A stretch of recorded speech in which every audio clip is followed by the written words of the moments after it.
Um, I was working, I was looking at finding a way to connect with, and do something to bring in social positive change in Jammu and Kashmir and Ladakh, and did whatever possible, with my ventures to create that attraction for Jammu and Kashmir. And I had a friend who was also working, but he was a mathematician, he's a mathematician, and he was working on time. He gave me all the concepts on understanding chaos and understanding time. He said, if you have to have a clear picture of society, the society will never talk to us. Society is continuously generating data, and that data is creating a pattern, and that pattern is creating a geometry, and that geometry creates a picture, and that picture is talking, and what the picture is talking is actually totally contradictory to what we see, what is happening.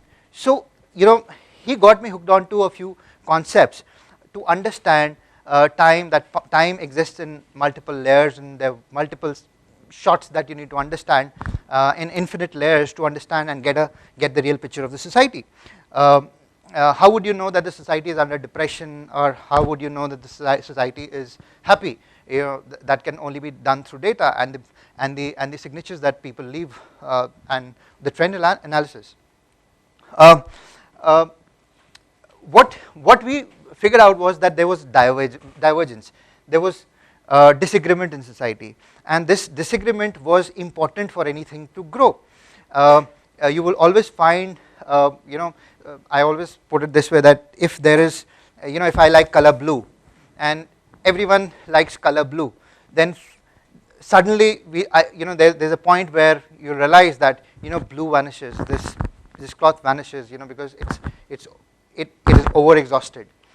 For the future of color blue, there has to be a certain number which has to hate color blue for it to sustain itself and be there.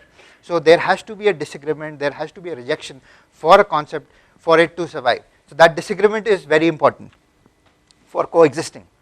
Herbert Simon, who's also known as the father of artificial intelligence and behavioral finance, he said that every complex structure and complex problem is composed of small, simple, comprehensible structures, and like capital markets and cooperative business in J&K have similar complexity, and human innovation has always been about channelizing that divergence. And then you have players like business community and state, and it is the opportunity presented to everyone, and people as entrepreneurs or as social change agents have been able to utilize this opportunity.